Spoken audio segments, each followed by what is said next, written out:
তুমি এটা মোক ৰাখি বনাই দিবাচোন ৰাখি বন্ধন আহি আছে মই তোমাক ৰাখি দিলে তুমি মোক গিফ্ট দিবা নে নাই দিম সঁচাকৈ দিবাতো আ অ'কে মই কালি বনাই কিনে দিম দেই আ এইটো হৈছে মোৰ ভতিজা আৰু সি ইমান মৰমত কৈছে মই নবনালে হ'বনে তো প্ৰথমতে মই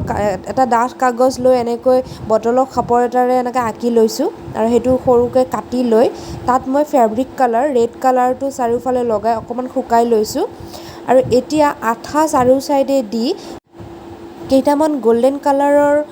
মণি মই তাতে লগাই দিছোঁ যাতে দেখিবলৈ ভাল হয় আৰু চাৰিওকাষে লগাই এতিয়া মই ভাবিছোঁ মাজত তাৰ নামটো লিখি দিম অৰ্থাৎ মোৰ ভতিজাজনৰ নামটো লিখি দিম চ' তাৰ নামটো মই কালাৰ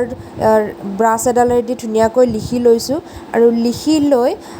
বেছি চিম্পুল লগাত মই কি কৰিলোঁ চাৰিও চাইডে অকল বেলেগ কালাৰৰ মই ডট ডট ডটকৈ দি গৈছোঁ এতিয়া ডটকেইটাই দিয়াই অকণমান কালাৰফুল লাগিছে ভালো লগা হৈছে আৰু এইটো প্ৰায় হৈয়ে গৈছে মোৰ তাৰপিছত এনেকৈ নাম তলত মই আই লাভ ইউ বুলিও লিখি দিছোঁ আৰু এইকেইডাল হৈছে ঊণ সূতাৰ মই অকণমান এনেকৈ গাঁঠি দি ব্লেক কালাৰ আৰু য়েল্ল' দি গাঁঠি দি পিছফালে তেনেকৈ মই আঠা লগাই দিছোঁ আৰু এইটো হৈছে আমাৰ ৰাখি ৰেডি সি যে দেখি বৰ ভাল পাইছে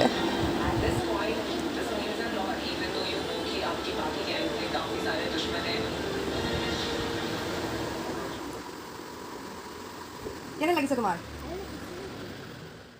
তাক ৰাখি পিন্ধুৱাই সি ইমান ভাল পালে মোক এসোপামান মৰমে কৰিলে তো আজি ভিডিঅ'টো এইখিনিয়ে আছিলে থেংক ইউ ফৰ ৱাটছিং বাই বাই